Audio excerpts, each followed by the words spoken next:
Early Thor Love and Thunder reactions are in, Marvel is returning to Comic-Con, and John Williams might be retiring. All that and more coming up in the recap.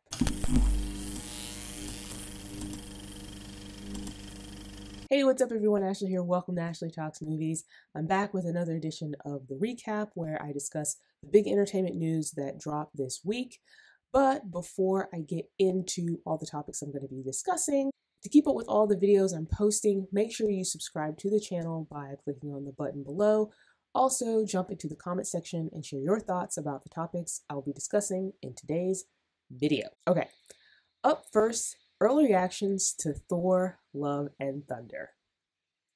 So, Thor Love and Thunder is going to arrive in theaters on July 8th, but the film had its big premiere earlier this week, and the first reactions from critics are in. Now, we're not going to get full reviews until probably a few days before the film is released, but the critics have shared their first sort of thoughts about the movie. And most of the reactions are very positive, glowing even, with many of the critics praising Natalie Portman and Tessa Thompson and Christian Bale for their performances. They also describe the movie as being very funny, and they say that it's probably the best Thor movie in the Thor franchise. So here are some examples. We have Eric Davis with Fandango, who said, quote, "Another classic Thor adventure. Thor Love and Thunder is everything I wanted it to be.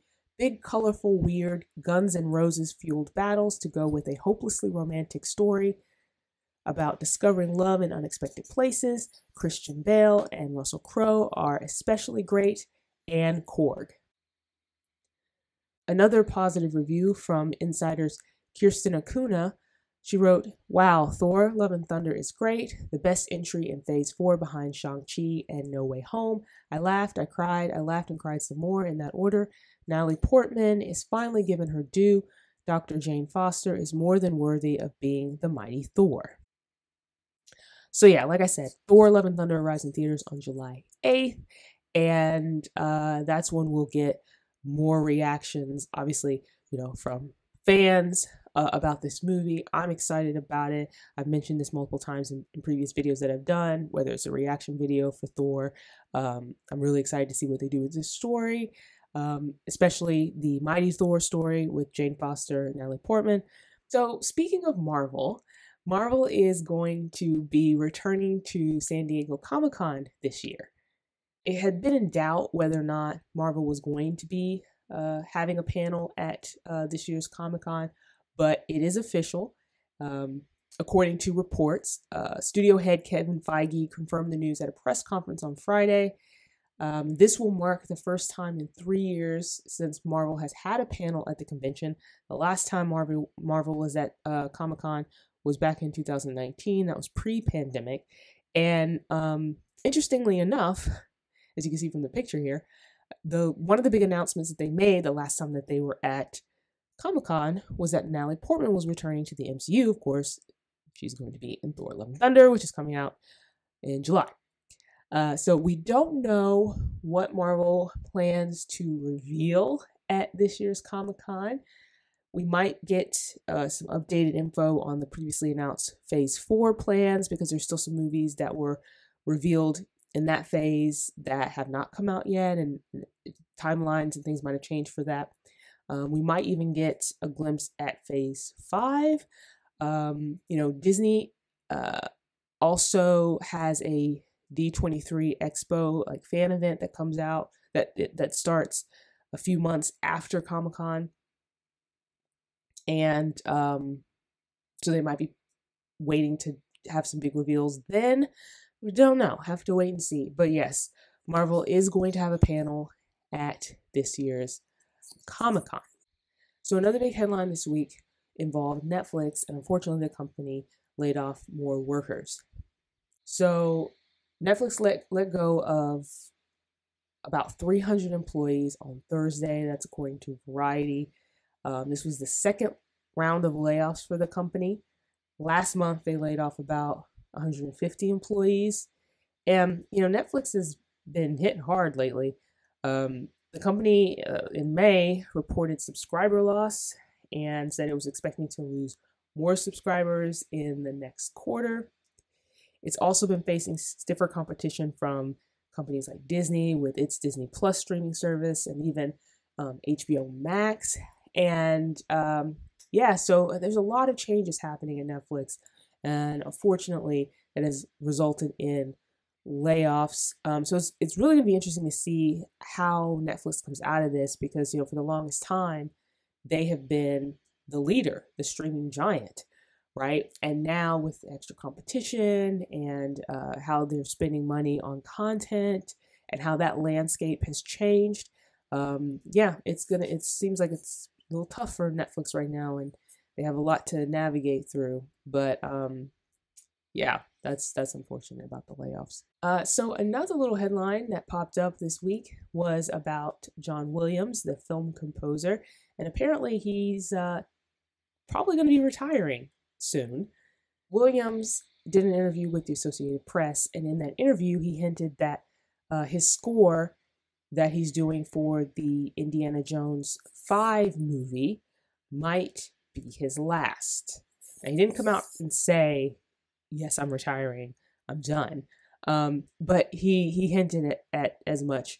Williams, who is 90, has composed scores for over 100 films, including Star Wars, Jurassic Park, E.T., and even a few of the Harry Potter films. So he has a very prolific career. So, I mean, retirement isn't something completely out of left field. It makes total sense given his long career. But yeah, wow, it's going to be interesting if the score for Indiana Jones 5 ends up being the last John Williams score. And finally, last thing I want to talk about. So I don't know if any of you have been keeping up with what's been happening in the news lately beyond entertainment. But one of the biggest stories to come out this week literally happened on Friday. And it was that the U.S. Supreme Court overturned Roe v. Wade. Now, for this video, I'm not going to go into a deep political discussion about that or anything like that. I'm not going to talk about abortion bans or anti-abortion legislation or anything like that. But I will say two things. One, I think it's totally fine if people want to just consume movie news and TV news, or watch movies and TV and entertainment and things like that to escape. But I also think it is important to be informed about what's going on. And then the second thing I'm going to say is that in relation to that, in relation to the Supreme Court overturning Roe v. Wade, there is this documentary on HBO Max called The Jades. And it's been out for a while. It came out earlier this month on the platform.